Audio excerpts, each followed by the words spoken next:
Efésios capítulo 4, a partir do versículo 11. E ele mesmo concedeu uns para apóstolos, outros para profetas, outros para evangelistas e outros para pastores e mestres, com vistas ao aperfeiçoamento dos santos para o desempenho do seu serviço, para a edificação do corpo de Cristo, até que todos cheguemos à unidade da fé e do pleno conhecimento do Filho de Deus, à perfeita varonilidade, à medida da estatura da plenitude de Cristo, para que não mais sejamos como meninos agitados de um lado para o outro e levados ao redor por todo o vento de doutrina, pela artimanha dos homens, pela astúcia com que induzem ao erro. Mas, seguindo a verdade em amor, cresçamos em tudo naquele que é a cabeça, Cristo, de quem todo o corpo, bem ajustado e consolidado, pelo auxílio de toda a junta, segundo a justa cooperação de cada parte, efetua o seu próprio aumento para a edificação de si mesmo em amor. Glória a Deus. Vamos orar mais uma vez, pedindo a Deus para falar conosco nessa manhã. Senhor, dá-nos a Tua palavra, fala conosco, quebra os grilhões, rasga o véu que cobre o nosso entendimento, ilumina os olhos do nosso coração, dá-nos, ó Deus, o entendimento segundo o Senhor. Reconhecemos que o homem natural não pode compreender as coisas espirituais e nem discerni-las, porque elas são entendidas, compreendidas, discernidas pela iluminação e pela revelação do Senhor. Então é isso que nós pedimos nessa manhã. Fala conosco, fala ao nosso coração, em nome do Senhor Jesus, Pai. Quando li aqui Efésios capítulo 4, e um texto que certamente a maioria de nós já conhecemos, o que vem à sua mente quando você lê um texto como esse? Ele concedeu uns para apóstolos, outros para profetas, evangelistas, pastores, mestres. O que vem à sua mente quando você lê um texto como esse? Oi? A edificação do corpo. O que mais?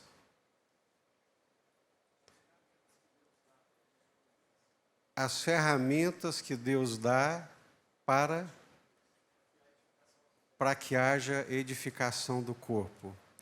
Então, ferramentas, dons, talentos, ministérios, habilidades, são dádivas que Deus distribui no meio da igreja com um único propósito, com um único objetivo, que é a edificação do corpo, a nossa edificação. O que o texto está dizendo é que nós precisamos uns dos outros para que possamos ser edificados.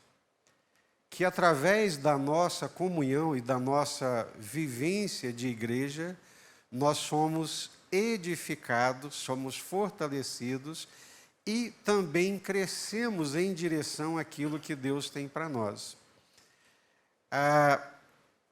Entender a palavra de Deus, o propósito de Deus no seu tempo, na sua época, é sempre um desafio para nós, porque nós temos aí toda uma cultura, comportamentos, valores que concorrem e que muitas vezes tentam obstruir a nossa compreensão do Evangelho e da palavra de Deus.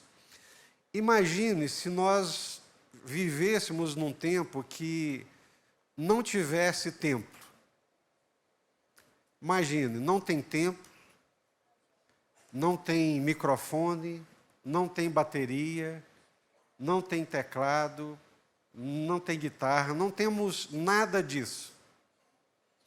Não tem templo, não tem cadeiras, não tem um local físico, nada disso existe. Existiria igreja? Existiria igreja? Sim. Por quê? Porque igreja somos nós. Igreja sou eu e você que fomos alcançados pela graça do Senhor Jesus. Mas quando esses elementos aparecem, né? O físico, o templo, a poltrona, essa parte estrutural, isso muitas vezes confunde a nossa cabeça. Nós achamos que a igreja, ela é o espaço físico, e ela não é. A igreja somos nós. Se não tivesse o espaço físico, existiria a igreja. Ainda assim existiria a igreja. Se não tivesse dinheiro, existiria a igreja. Enquanto o Espírito Santo de Deus estiver aqui na terra, salvando pessoas, transformando vidas pela fé em Jesus, a igreja, ela vai existir e existir sempre. Agora, à medida que a igreja ela vai criando essa estrutura, essa superestrutura, ela também vai assimilando valores da cultura. E aí você vai criando uma coisa que nós chamamos de arquétipo religioso. Você cria um arquétipo, né? Como se fosse uma construção mental religiosa que é comum a todas as religiões. Todas as religiões, elas têm coisas em comum. Espaço físico, lugar sagrado, ministrantes, um grupo radical, um grupo mais liberal, todas elas trabalham nesse sentido e tudo isso acaba ofuscando o nosso entendimento daquilo que realmente é a obra de Deus, aquilo que Deus quer fazer na nossa vida. Com isso, eu quero começar a trabalhar conosco aqui nessa manhã a ideia de ministério, a ideia de serviço. Colocando os meus dons, talentos, habilidades a serviço do Senhor. Esse é o nosso tema nessa manhã. Colocar meus dons, talentos, habilidades a serviço do Senhor. Quando eu falo a serviço do Senhor, essa palavra serviço aqui, ela aparece como diaconia. Tem duas palavras no Novo Testamento que são traduzidas por serviço diretamente do grego. Uma delas é leiturguton, de liturgia, que dá a ideia de serviço, de adoração a Deus. Atos capítulo 13 e Lucas capítulo 1, quando Zacarias estava no templo exercendo o seu ministério, leiturguton, liturgia. Ele está servindo, adorando diretamente ao Senhor. Atos capítulo 13, havia na igreja de Antioquia profetas e mestres, servindo eles ao Senhor, leiturguton, liturgia, em adoração ao Senhor. Quando nós adoramos ao Senhor, dá essa ideia, né, de serviço ao Senhor. Por isso que, em inglês, por exemplo, o culto, ele é traduzido por serviço, né? A ideia de serviço está presente aqui. Quando esse serviço é a adoração a Deus, e que nós não usamos muito a palavra serviço, a ideia é de leiturguton. Mas existe outra palavra no Novo Testamento que também é traduzida por serviço. E essa palavra é diaconia. Diaconia, ministério, serviço são sinônimos. No grego, diáconos, que nós traduzimos por ministério e que pode ser traduzido também por serviço. Claro? Alguma dúvida? Então, tem duas maneiras de servir no Novo Testamento: leiturguton, adoração, e diaconia. A diaconia é quando eu sirvo a Deus horizontalmente. Leiturguton é quando eu sirvo a Deus verticalmente. Qual que é a diferença de uma para a outra?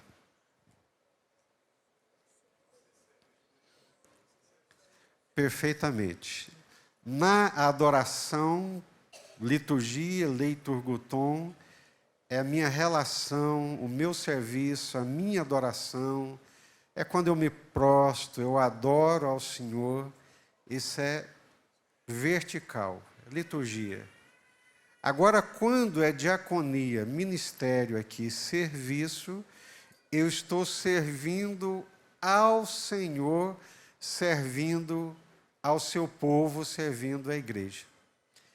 Eu tenho medo de falar servindo a igreja, porque a pessoa acha que é subir no púlpito e segurar o microfone. Eu tenho medo de falar servindo a igreja, porque a pessoa acha que é serviço no templo. Então, a nossa cabeça ela está tão condicionada ao espaço físico, que quando eu penso em diaconia, em serviço a Deus, servindo a igreja, já vem à minha mente espaço físico. Tem muita gente que chega para mim e fala assim: eu não sou crente de ficar sentado. Amém, glória a Deus. Mas quando ele fala não sou de ficar sentado, ele está pensando no quê? Ele está pensando na igreja, na poltrona, que ele não quer ficar sentado na poltrona, ele quer fazer alguma coisa na igreja, espaço físico. Se o nosso serviço à igreja se limitar ao que nós fazemos aqui no espaço físico, é um serviço muito pequeno. É importante, mas é muito pequeno. Vocês estão entendendo? Estão entendendo? Então, tem muita gente que fala assim: mas eu não faço nada na igreja. Eu não faço nada na igreja porque eu não sirvo a ceia, eu não toco o teclado, eu não prego, eu não seguro o microfone. Eu não faço nada na igreja. E não faz nada mesmo. Porque servir a igreja é servir aos santos. Então, eu quero expandir o nosso entendimento e a nossa compreensão de diaconia, de ministério nessa manhã. Tem muita diaconia, tem muito serviço, tem muito ministério que às vezes nós exercemos sem saber. E achamos que não fazemos nada porque não temos visibilidade nenhuma na igreja, no espaço físico. Eu estou tentando desconstruir alguns paradigmas, né, que nos são inculcados e que nós também os queremos por causa da visibilidade do espaço físico no qual nós congregamos. Vamos abrir a nossa Bíblia lá em Atos, capítulo 6. E aí a gente vai expandindo aqui a nossa compreensão. Se não entenderem, gente, por favor, levante a mão, pergunta, mas pergunta aqui no tema, tá? Direcionado para a gente melhorar a nossa compreensão. Atos dos Apóstolos, capítulo 6.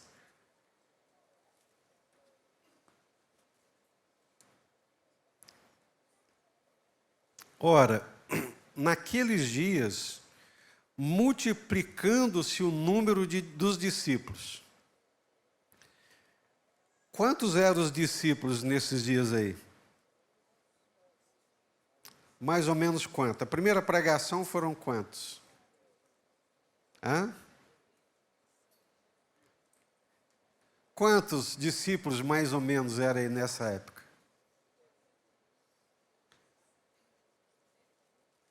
Não. No Pentecoste, quando Pedro pregou, quantos que se converteram? Naquele dia, quase 3.000. E depois isso foi multiplicando.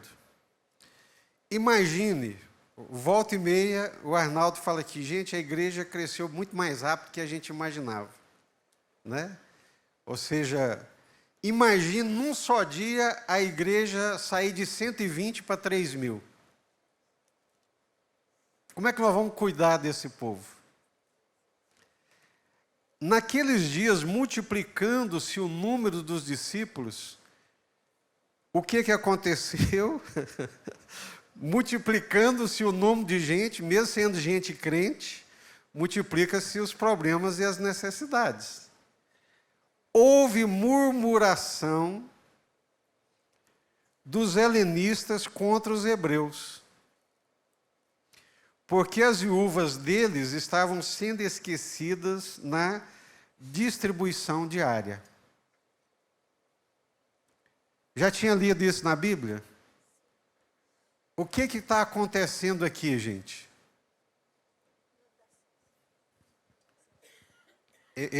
Eu não quero pegar no pé de vocês, mas nós não estamos lendo a Bíblia. O que está acontecendo aqui? Multiplicaram-se os discípulos, a igreja está em Jerusalém. Nesse momento, toda a igreja é a igreja formada de judeus. Ainda não tem gentios nessa igreja. Só que até entre esses judeus tinha um rigor etnocêntrico. Você tinha os judeus nascidos na Palestina, de solo e de sangue, e você tinha os judeus nascidos na dispersão, que eram judeus de sangue, mas não eram de solo. Os judeus de Jerusalém, de sangue e de solo, eles começaram a discriminar os outros judeus que eram nascidos na dispersão. Mas na igreja de Deus acontecem essas coisas? Acontecem. Na igreja acontece muita coisa por causa de nós. Ela é santa, ela é divina por causa da presença de Deus, mas é pecadora porque eu e você estamos nela ainda sendo transformados pela ação do Espírito Santo. Uma das coisas boas de ir envelhecendo, né, em maturidade, crescendo espiritualmente, é que você sabe, pela graça de Deus, vai aprendendo a lidar com as situações. Não se desespera, porque onde tem ser humano, onde tem carne, onde tem natureza humana, você pode esperar muitas coisas não agradáveis acontecerem. Estava acontecendo ali uma discriminação. Como acontece, pode acontecer nas igrejas, discriminação dos ricos para com os pobres. Deveria acontecer? De jeito nenhum. E nem pode. É pecado, é iniquidade. Pode acontecer discriminação étnica na igreja? Vamos discriminar os venezuelanos, os irmãos que Deus trouxe para cá, os peruanos, os bolivianos? De forma alguma. São irmãos em Cristo, com os mesmos direitos, com a mesma graça de Deus. Vamos discriminar alguém pela cor da pele? Tem igrejas cristãs evangélicas que, se você procurar no histórico dela, você não vai encontrar negro sendo pastor. ninguém fala, é velado, mas está lá. É o que está acontecendo na igreja de Atos. Então os 12 convocaram a comunidade dos discípulos e disseram: não é razoável que nós abandonemos a palavra de Deus para servir às mesas. Essa palavra aí, servir, presta atenção nela. Eu falei agora mesmo sobre ela. O que significa essa palavra servir? No grego, ela vem de qual palavra grega? Diaconia. Ela é traduzida por serviço ou é traduzida por ministério.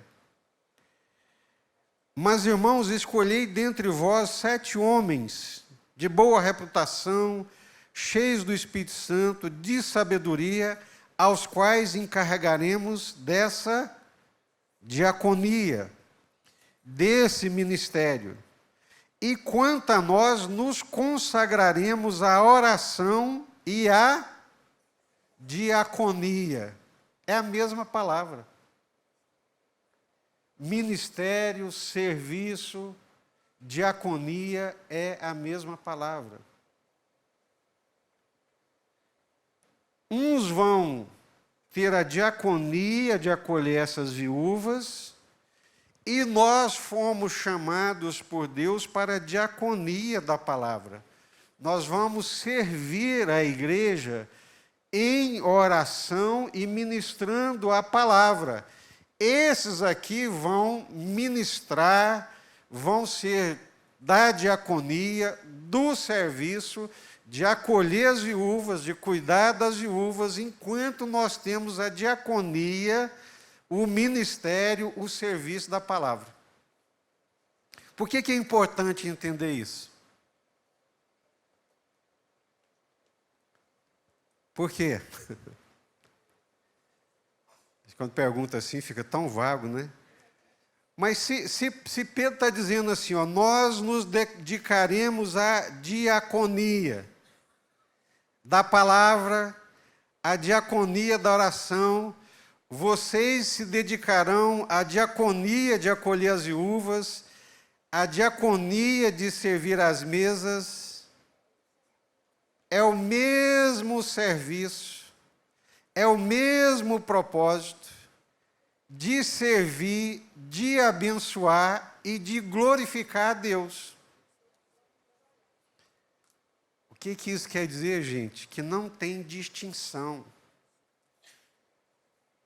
O serviço é sempre um só, com um único propósito de abençoar e de glorificar a Deus.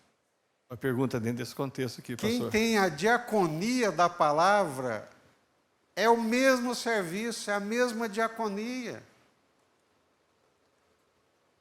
Aí na nossa cabeça, né, nós achamos que o apóstolo está lá em cima, o bispo num degrauzinho abaixo, o pastor num degrau mais abaixo, o presbítero num degrau mais abaixo, o diácono então nem se fala, e o auxiliar mais embaixo ainda, né?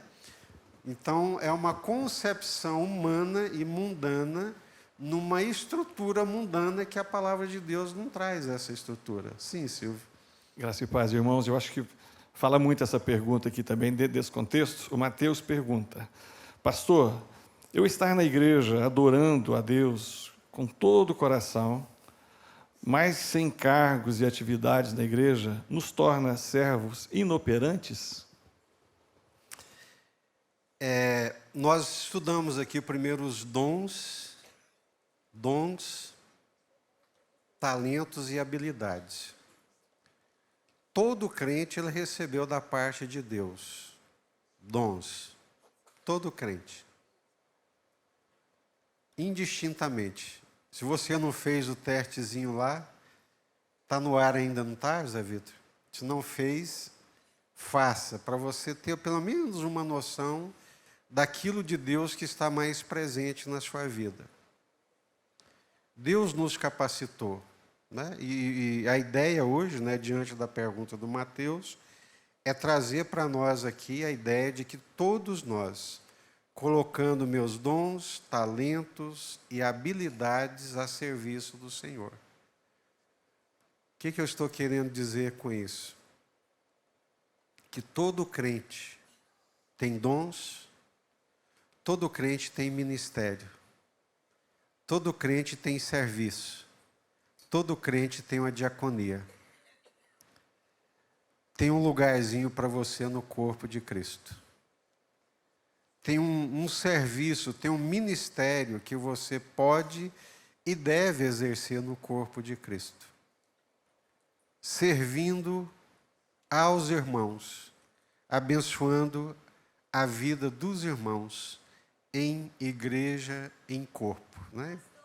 Sim. O que tem que ser desconstruído na cabeça das pessoas é que não é aqui dentro desse redondo aqui, desse ambiente que isso deve ser feito, mas é em qualquer lugar na rua.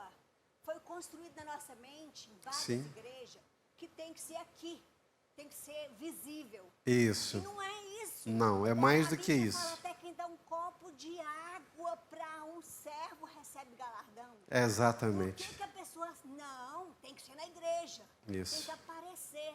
Jesus falou que muitas vezes já nem vai receber nada. Aham. Por quê? Isso. Obrigado, Mandus. Ela está dizendo que precisa ser desconstruído da nossa cabeça a ideia de que o serviço é somente dentro desse espaço físico. Que o serviço ao Senhor, servindo aos irmãos, ele é muito mais abrangente e extrapola muito além desse espaço físico. Amém? Sim. Cadê o...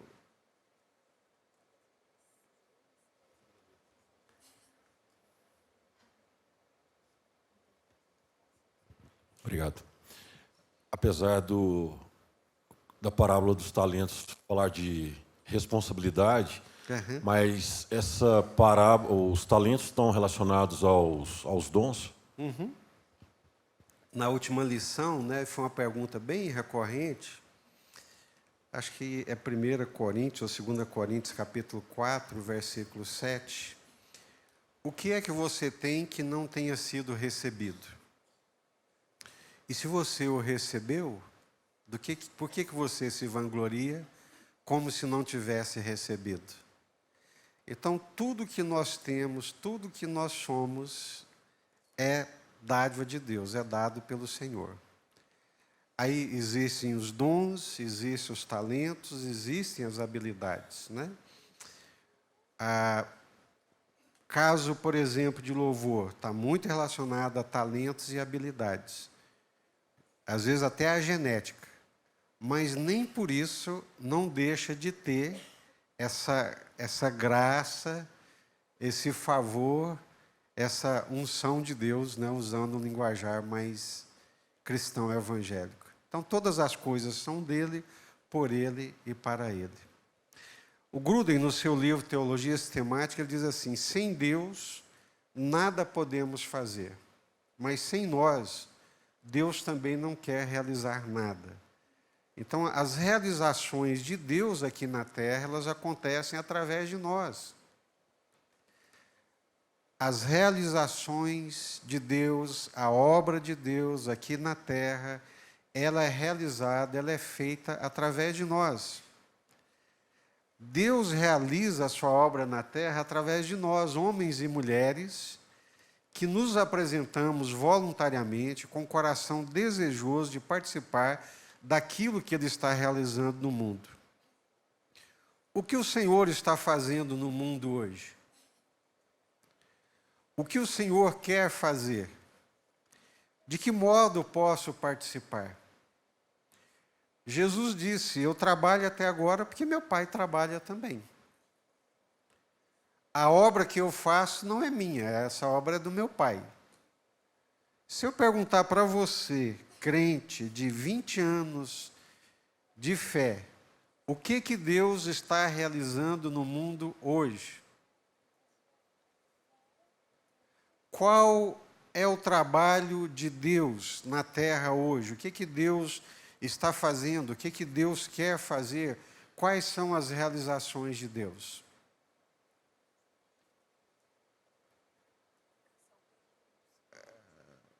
Hoje é um mundo de muitas opiniões. Vai aparecer aqui 500 opiniões, 1000 opiniões. Mas segundo a palavra de Deus, né, o que Deus quer fazer na terra através de nós, através da sua igreja? Todos os 4 evangelhos traz qual é a missão de Deus. Mateus 28, 18 a 20. Lucas 24. Marcos capítulo 15 em diante. Atos dos Apóstolos, capítulo 1, a partir do versículo 8. Qual que é o propósito de Deus? Qual que é a missão de Deus? Fazer discípulos, tornar o nome de Jesus conhecido desde Jerusalém até os confins da terra. O propósito de Deus, ele é geográfico, o propósito de Deus é cultural, o propósito de Deus, ele é social. Ide fazer discípulos de todas as etnias. Todas as etnias. Isso Mateus. Lucas, a partir de Jerusalém, local geográfico, até os confins da terra, espaço geográfico. Marcos, pregai o evangelho a toda criatura. Toda criatura. Rico, pobre, preto, branco, amarelo, servo, não servo, toda criatura. Esse é o propósito de Deus, essa é a missão de Deus. Fazer discípulos de todas as etnias, tornar o nome de Jesus conhecido, testemunhar do nome de Jesus. Qual que é a minha parte, qual que é a minha participação, qual que é o meu serviço, qual que é o meu ministério, não é? Nessa ação de Deus, nessa obra de Deus. Então, ministério é diaconia, serviço, pois à semelhança de Jesus fomos chamados para servir. Marcos capítulo 10, versículo 45. Vamos ler? Marcos 10, 45. Abra sua Bíblia em Marcos capítulo 10, versículo 45.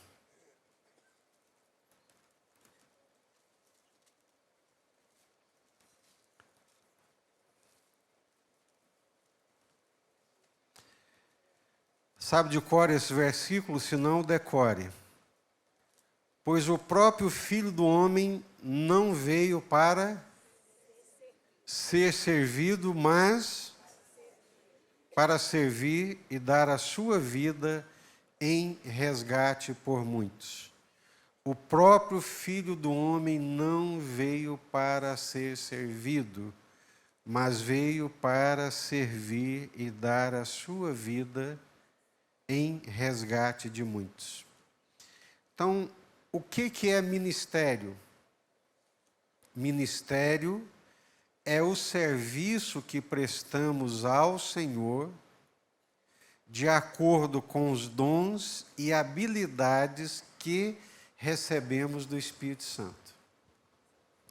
Vocês receberam a lição aí? Já foi distribuído? Então, no item 1, o que é ministério na igreja? Pode abrir aí. Ministério é o serviço que prestamos ao Senhor de acordo com os dons e habilidades que recebemos do Espírito Santo. Vamos repetir de novo? Ministério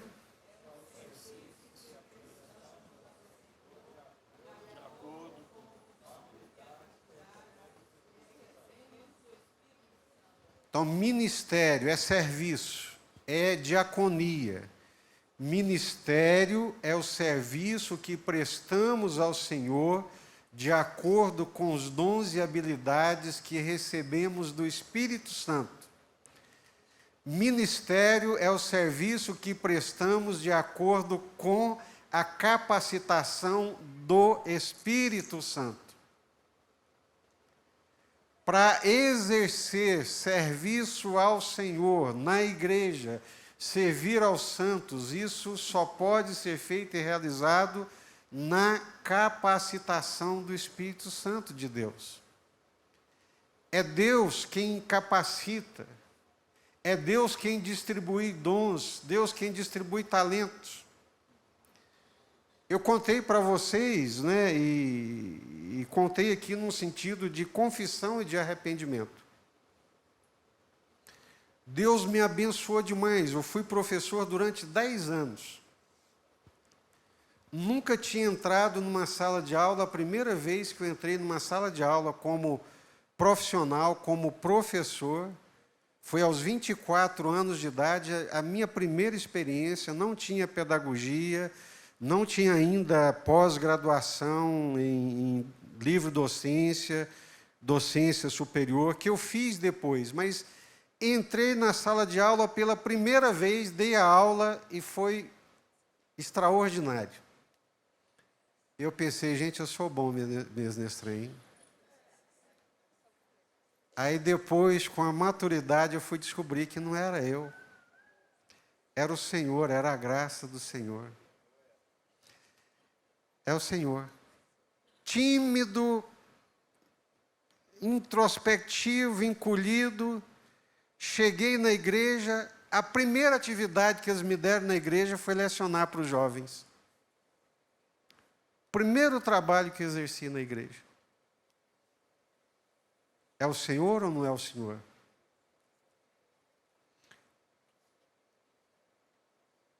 A primeira vez que eu vim na Igreja Batista Central de Anápolis, não era nem membro da Igreja Batista Central, a convite do pastor Isaías Lobão, eu vim para dar um estudo bíblico na escola dominical. No ano de 1981, com 17 anos de idade. É bem verdade que o estudo acabou em 15 minutos. E eu não sabia mais o que falar. E fiquei dando volta para lá e para cá, e o pastor não estava ali para me socorrer. A Lilia que me socorreu naquela altura. A irmã Maria Meirelles me enviou lá para o Bom Clima. Cadê o Newton? Está aqui, olha o Newton. As meninas estavam aqui. Lá no Bom Clima, Vitor Braga. Para que ela mandou lá? Para ensinar, para dar aula na escola dominical. Então, ministério é o serviço que nós prestamos ao Senhor, serviço aqui é a diaconia que nós prestamos ao Senhor, é a diaconia que nós prestamos ao Senhor. Diaconia é horizontal ou vertical? Horizontal, servindo aos irmãos, servindo ao Senhor, servindo aos irmãos, de acordo com os dons e os ministérios que Deus nos deu, de acordo com os dons e habilidades que Deus nos deu. É isso. Porque vem dele. Aquilo que o Senhor quer fazer a outros, Ele o faz através de nós. Através de mim, através de você. Sim, ok, senhor. pastor. É a segunda pergunta do doutor Adriano. Eu não consegui resumir ela aqui, e para ser fiel eu vou lê-la toda enquanto o senhor hidrata, e vai ter tempo para isso. Pastor, é importante diferenciar o que é o propósito de Deus para o cristão e os meios pelos quais ele é capacitado para esse fim? É a primeira pergunta. Eu entendo que o propósito primordial de todo ser humano é glorificar e engrandecer o nome de Jesus. E os meios pelos quais ele é capacitado para isso inclui seus talentos e dons espirituais. Por exemplo, um cristão glorifica a Jesus tocando instrumento musical, no louvor, mas seu talento para a música não é o seu propósito nesta vida, e sim um meio para cumpri-lo, que é glorificar a Deus. Alguém que é responsável pelo departamento de casais pode dizer que o propósito de Jesus em sua vida é auxiliar casais. Na verdade, esse talento é o meio que Jesus a capacitou para cumprir seu real propósito de glorificá-lo. Diaconia, servir a igreja, cantando, tocando o instrumento, pregar pregar, ser servo, ser líder, etc. Aí vem a segunda pergunta. Todos são os meios que Jesus nos deu para cumprir nosso propósito na terra? Em linhas gerais, não é? Todos nós, todos, crentes, não crentes, toda a criação ela foi criada com um propósito, glorificar a Deus. Todos nós, indistintamente, qual o propósito pelo qual Deus nos criou? Para a sua glória e para o seu louvor. Tudo que eu vier a fazer, seja na diaconia, na igreja, seja na minha vida profissional, seja nos meus relacionamentos, tudo que eu fizer deve ser feito para a glória de Deus. Tudo. Eu vivo para a glória de Deus. Eu não fui criado para mim mesmo. Eu não existo para mim. Não sou o centro da existência e nem sou o centro do universo.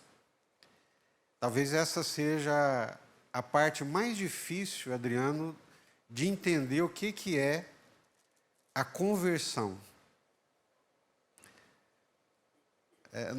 Assim, em termos idealizados, obviamente, né? É impossível você pensar num crente, num cristão autocentrado. Eu não vivo para mim. Eu não vivo para mim mesmo. Eu não sou o centro da vida, não sou o centro da existência. Eu vivo para Deus e para o meu próximo. Essa é a proposta cristã. Essa é a proposta de Jesus, esse é o propósito de Deus para a nossa vida. E é interessante, não é, que quando eu entendo e me rendo a esse propósito, eu sou feliz. Interessante, né? Enquanto Nietzsche dizia, eu odeio o cristianismo, e odeio o cristianismo com ódio consumado, porque o cristianismo é uma moral de escravos. E eu não suporto essa moral de escravos. Eu prefiro a moral do Uberman, ou do super-homem, do homem potencializado, do homem senhor de si, senhor do seu destino. E o cristianismo é a moral de escravos. Por bem ou por mal, ele está certo. Eu não vivo para mim. Eu vivo para o Senhor.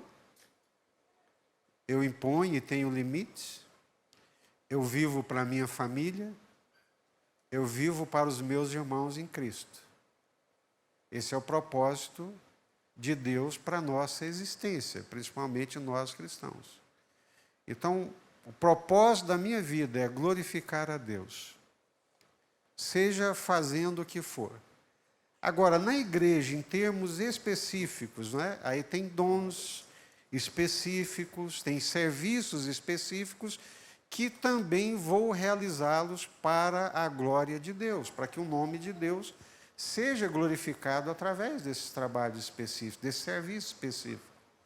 Mas também lá no seu consultório, lá no seu escritório, lá no seu comércio, lá na sua sala de aula, o que você fizer também deve ser feito para a glória de Deus. Pastor, mais uma participação internacional aqui. Uhum. Nós não sabemos o nome da pessoa, Sim. mas é do Reino Unido, aqui pela identificação do WhatsApp aqui. Uhum. O serviço é para Deus. No entanto, ao fazê-lo, está sempre ligado em abençoar um irmão? Sempre. Serviço, ele não é autocentrado. Eu não posso fazer isso pensando em mim mesmo. E às vezes nós incorremos, né? Incorremos nesse erro, de querer fazer o que eu gosto, ou querer fazer o que dá visibilidade. Não, o serviço é para abençoar outros. Eu não posso fazer isso com presunção, né? Achar que eu sou a cereja do bolo e que eu faço, se outro fizer, a bênção não vai acontecer. Não, não é nada disso. Mas eu tenho que ter a mentalidade de servo. É o que Nietzsche está criticando. Eu tenho que ter uma mentalidade de diácono. Diácono é servo. Eu tenho que ter uma mentalidade de servo. O meu serviço, diaconia, horizontal, é para abençoar o outro. É para abençoar o outro. Leiturgoton, liturgia, eu posso fazer no meu quarto, eu posso fazer aqui. É a minha adoração a Deus. Mas a diaconia é sempre tendo em vista o outro. É abençoar a vida do outro. Ok? Então, ministério é o serviço que prestamos ao Senhor de acordo com os dons e habilidades que recebemos do Espírito Santo. A obra de Deus só pode ser realizada por Ele mesmo. Nós somos meios, ramos e canais. Para que a obra de Deus seja eficaz, precisamos abrir mão da nossa vontade e nos sujeitarmos à vontade de Deus. Dependemos da capacitação, força, poder e autoridade do Espírito Santo. Tem muita gente que realiza a obra de Deus, mas realiza na sua própria força. Tem pregadores que pregam excelentemente bem, são comunicadores maravilhosos, mas não alcançam o coração de ninguém. Paulo diz que eu poderia dar até o meu próprio corpo para ser queimado num sacrifício, mas se não tiver amor, nada seria. A obra de Deus, ela só terá eficácia, esse serviço que nós prestamos a Deus só será eficaz se for realizado na unção, na força, na graça e no poder do Espírito Santo. Vocês entenderam? A obra de Deus só será eficaz, o serviço só será eficaz quando realizado na dependência, na força, no poder, na graça e na autoridade do Espírito Santo. Tem gente que vai passar a vida inteira correndo, trabalhando, fazendo. No final se ajunta, não dá uma mão, porque não teve a graça, não teve a unção, não teve o poder, não teve a eficácia do Espírito Santo. Eu sou a videira verdadeira. Meu pai é o agricultor. E vós sois ramos. O ramo não tem vida em si mesmo. O ramo não produz nada em si mesmo. Sem mim, nada podeis fazer. O ramo é o quê? O ramo é um meio. O ramo é um canal pelo qual vai fluir a graça de Deus, a unção de Deus, a ação de Deus. São duas coisas, não é, assim, distintas e difíceis de entender. Primeiro é você desalojar o indivíduo para ele entender que ele é um servo, que ele foi chamado para servir, e que tem um lugar para ele servir, que se ele não serve, isso vai ficar pendente, vai ficar capenga no corpo. Já é difícil demais, porque a nossa cultura hoje é de uma igreja espaço físico, é de uma igreja supermercado, que eu vou lá para obter aquilo que eu quero, eu pago, obtenho o que eu quero, vou embora para casa feliz e satisfeito, e não é isso. Todo crente é chamado para ser um servo, recebe dons, capacitações do Espírito Santo de Deus para realizar esse serviço. Já é difícil de desalojar. Aí, muitos que entendem que querem servir, aí é difícil levá-los a entender, meu irmão, não é na sua força, não é do jeito que você pensa, não é do jeito que seu pai achou que era, não é do jeito que o fulano de tal falou, mas é do jeito que Deus quer, do jeito que a palavra de Deus ensina, é do jeito que a Bíblia ensina. Os irmãos estão entendendo? Será esse tempo que o Senhor vai restaurar o reino a Israel? Não vos compete. Vocês, não é da competência de vocês ficar especulando datas, tempos, que são da vontade, da decisão exclusiva do Pai. Vocês receberão o quê? Poder ao descer sobre vós o Espírito Santo. E aí, ser-me-eis testemunhas. Poder aí, gente, é capacitação. Vocês precisam ser capacitados pelo Espírito Santo. Quando vocês forem capacitados pelo Espírito Santo, aí vocês farão aquilo que Deus quer que vocês façam. Então, se é difícil já sair do lugar comum, dispor o coração, muitos dispõem, mas querem fazer do jeito deles. Não, você vai lá para o pequeno grupo, você vai liderar o grupo, mas não é do jeito da sua cabeça, não. Existe assim ordem, existe princípio. Isso tem que acontecer na direção e no poder do Espírito Santo. Na dependência de Deus, em oração, buscando a Deus, dependendo de Deus, aí as coisas acontecerão. A coisa vai caminhar, ela vai andar, ela vai fluir com graça, com alegria, por causa do poder e da autoridade do Espírito Santo. A carne, a força humana não move a obra de Deus. Amém? Pastor, dentro do que o senhor está dizendo, é por isso que é importante o nosso 90-10, aquele que é líder sabe perfeitamente do que nós estamos dizendo, né? Da preparação, porque cada reunião é uma reunião singular. Exatamente. Ela não é a repetição da anterior, não é isso? Perfeito. Temos uma pergunta aqui do nosso irmão Edson.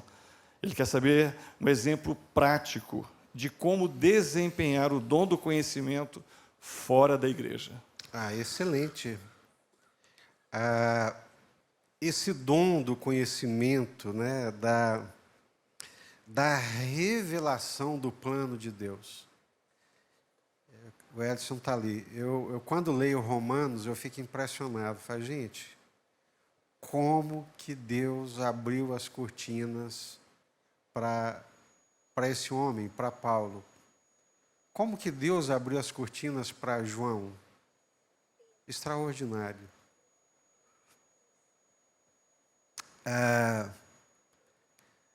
Em muitos momentos, eu sei que em muitos momentos a gente tem a oportunidade, né? Eu mesmo, vamos dizer assim, porque sendo pastor, fica institucionalizado. Nos ambientes não crentes, as pessoas já ficam armadas contra mim. Mas Deus tem me dado graça. Ela se arma não por mim, mas por causa da institucionalização. Aí falou que é pastor, já é uma instituição, e o mundo pós-moderno rejeita tudo quanto é instituição. Mas em sala de aula, quando eu vou, participo de um congresso, nas conversas eu tenho muita oportunidade de falar sobre a revelação do plano de Deus. Então, fora do ambiente da igreja, tem muito espaço. Você tem muita facilidade para escrever, você pode escrever artigos, pode colocá-los na internet, seriam muito bem-vindos, né? E trariam muito entendimento e com muita compreensão da verdade de Deus, né? Então, o dom do conhecimento, do entendimento, são algumas pessoas que Deus realmente abre a cortina, dá uma compreensão assim, muito clara das verdades de Deus. E nos dias atuais, o que mais tem é a proliferação do erro, né? Então, há muitas possibilidades de exercer esse dom, esse serviço fora da igreja também. Olha que interessante. Eu estou falando aqui sobre a capacitação do Espírito Santo. Dependemos da capacitação, força, poder e autoridade do Espírito Santo. Não é por força,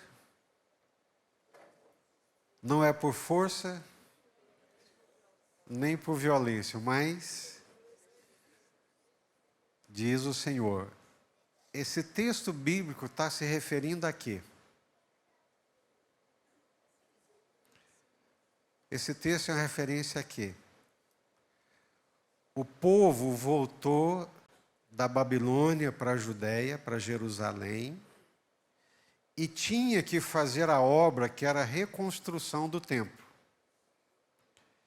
E eles começaram a cuidar das coisas deles, do comércio deles, dos negócios deles, e esqueceram da obra de Deus da reconstrução do templo. Aí o governador, a liderança ficou aziada, ficou muito bravo e começou a dar porrada, dar pancada no povo, a admoestar, a brigar e vamos. Aí o Senhor, olha, não é por força, não é por obrigação, não é por violência, mas é pelo meu Espírito. Se muitos pais entendessem isso, né? Que a obra na nossa casa, ela não é feita pela nossa braveza, pela nossa admoestação, não é por força, mas é pelo Espírito Santo de Deus, nós oraríamos mais, jejuaríamos mais, dependeríamos mais do Senhor, do que ficaríamos forçando ali a barra. A igreja é a mesma coisa. Esses irmãos do PG, eles não fazem leitura antecipada, eles não vêm um dia, não vem outro. Esse pessoal do louvor não quer ensaiar, e aí começa a distribuir. Não vai funcionar, gente.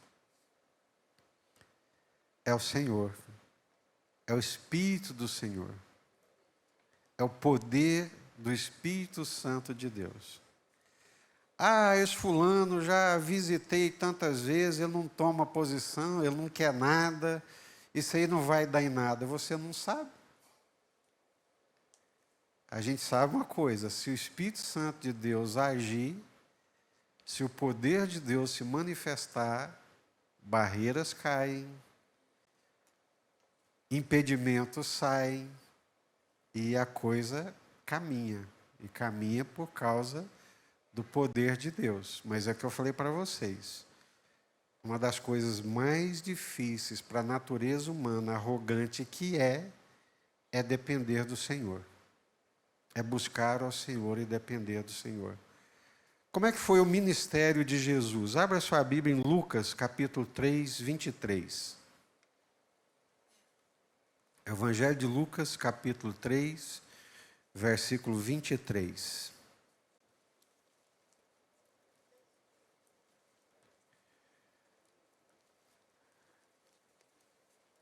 E depois nós vamos ler, só queria ler aqui para vocês verem. Ora, tinha Jesus cerca de 30 anos ao começar o seu ministério. Era como se cuidava, filho de José, filho de Levi. Jesus começa o ministério dele com quantos anos? 30 anos. Agora, como é que Jesus começa o ministério dele? Batizado Jesus, saiu logo da água, eis que se lhe abriram os céus, e viu o Espírito de Deus descendo como pomba, vindo sobre ele. Jesus, para começar o seu ministério, ele começa o seu ministério no poder do Espírito Santo. O que aconteceu conosco, minha gente? Que nós estamos querendo fazer a coisa na nossa força e não na força do Espírito Santo de Deus. Lucas 4:1, na mesma passagem, paralela, Lucas diz assim: Jesus, cheio do Espírito Santo, voltou do Jordão e foi guiado pelo mesmo Espírito no deserto. Jesus é batizado, cheio do Espírito Santo, voltou do Jordão e foi guiado pelo mesmo Espírito no deserto. Agora abra sua Bíblia em Atos dos Apóstolos, capítulo 10, versículos 37 e 38. Eu vou pedir ao pastor Josué, sem citar nomes, ele vai contar aqui para nós uma experiência que ele teve, né, de um ministro, um homem de Deus muito querido, que teve aí uma experiência com o Espírito Santo, e ele teve que se arrepender porque a coisa não estava andando da forma como deveria ser.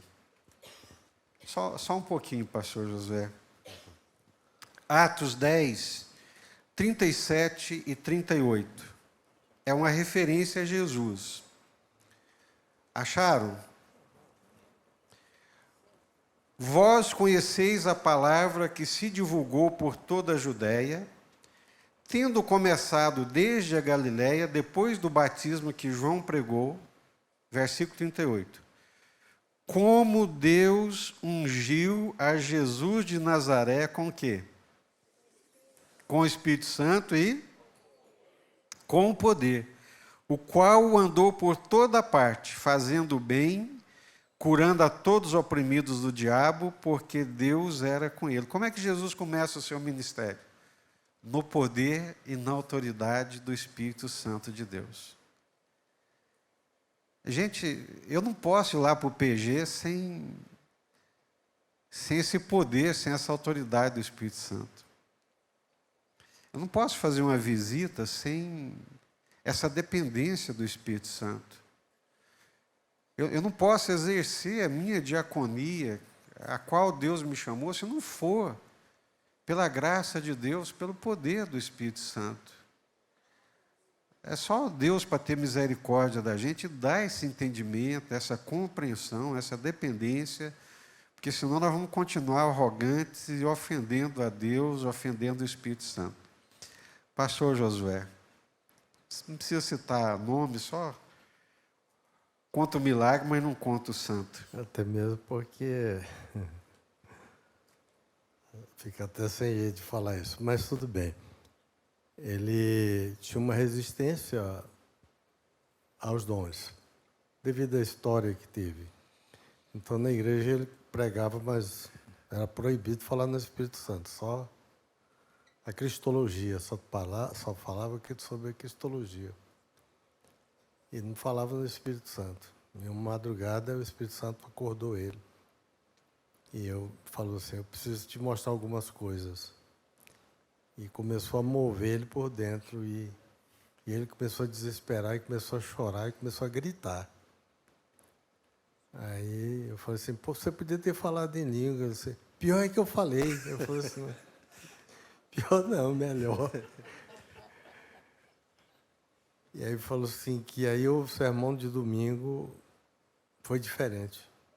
Começou a parar no meio da pregação, chorar, parecia o Jesus.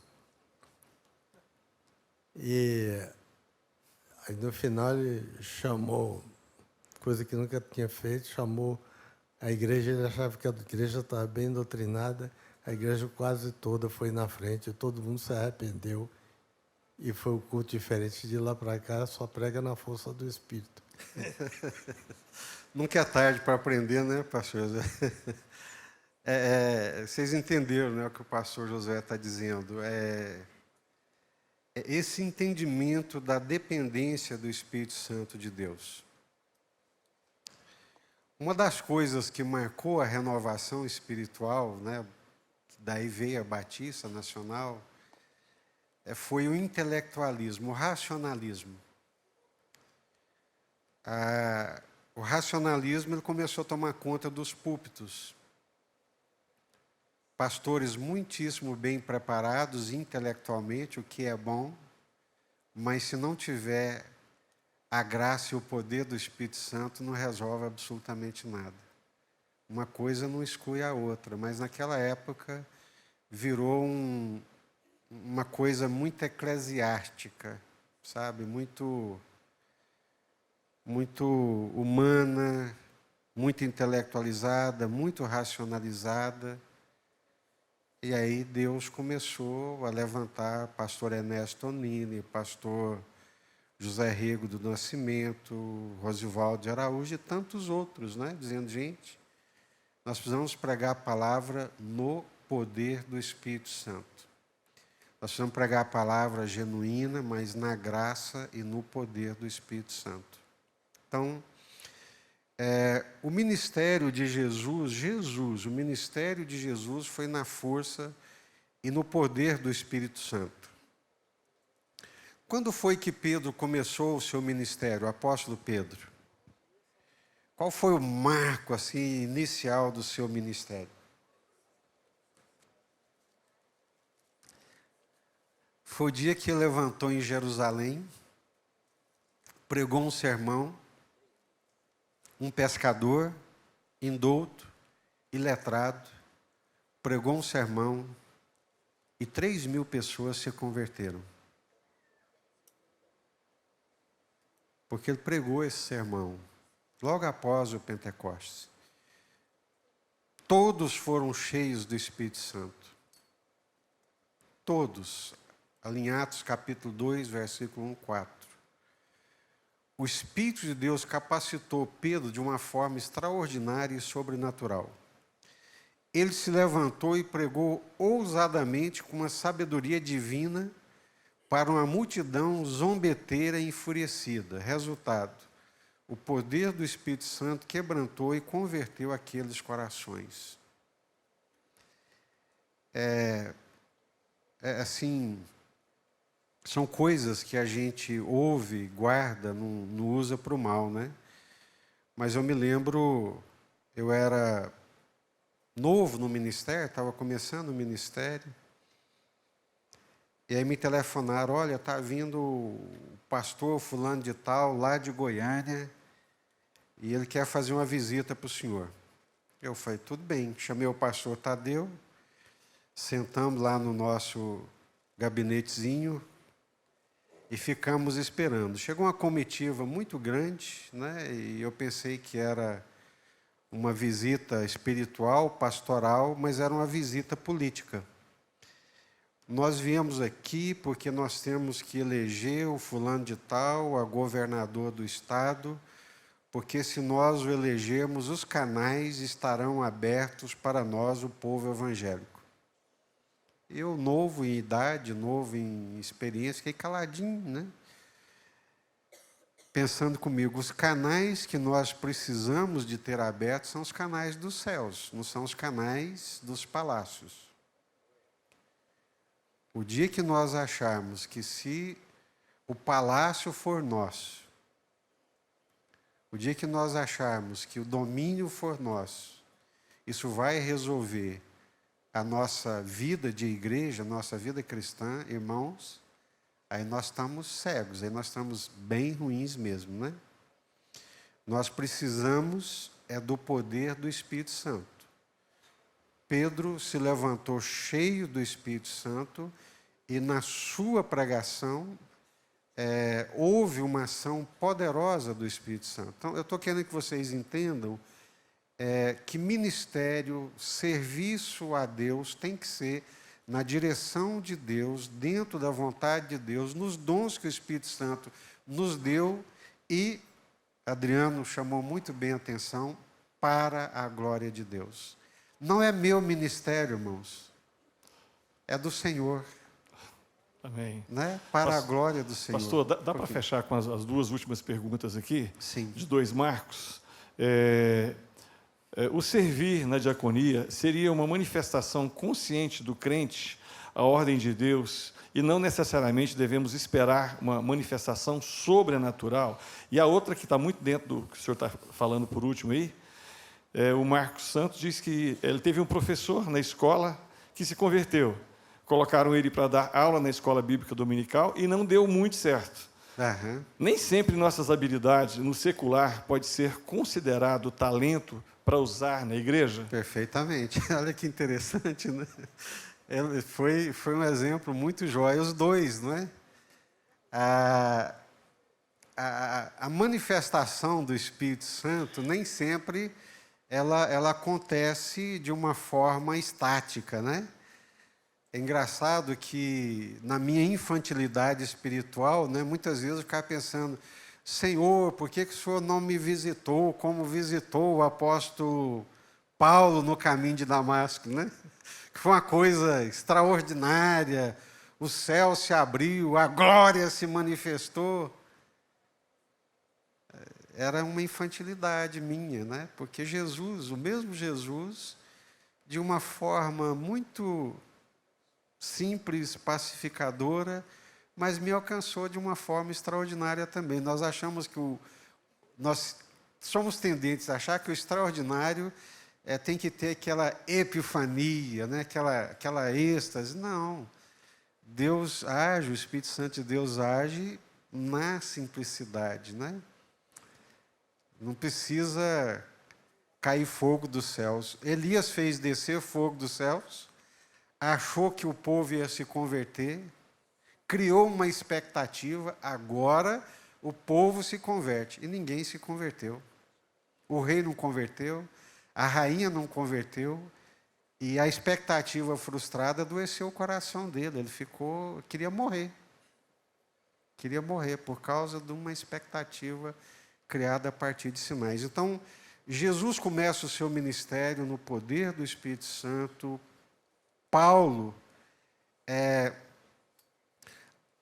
então Ananias foi entrando na casa, impôs as mãos sobre ele, dizendo, Saulo, irmão, o Senhor me enviou a saber o próprio Jesus que te apareceu no caminho por onde vinhas, para que recuperes a vista e fiques cheio do Espírito Santo. O que é uma pessoa cheia do Espírito Santo, irmãos?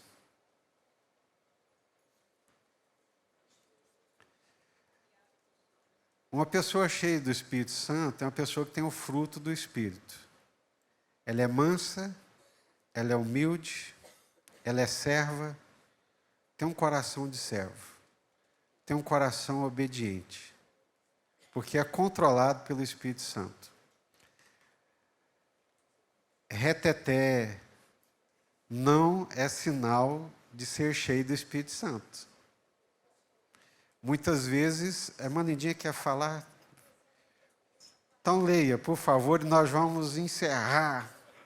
Rapidinho. Eu acho lindo essa carta de Paulo aos Efésios. No capítulo 5, ele dá um puxão de orelhas para os cristãos da época. No verso 15 ele diz, portanto, vede prudentemente como andais, não como nécios, mas como sábios, remindo o tempo, porquanto os dias são maus. Pelo que não sejais insensatos, mas entendei qual seja a vontade do Senhor. E não vos embriagueis com vinho, em que há contenda, mas... Enchendo. Oh, glória! Enchei-vos do Espírito. Aleluia! Amém. Vamos ficar de pé. Com esse versículo nós encerramos, né? Aí fala enchei-vos, no grego é presente contínuo.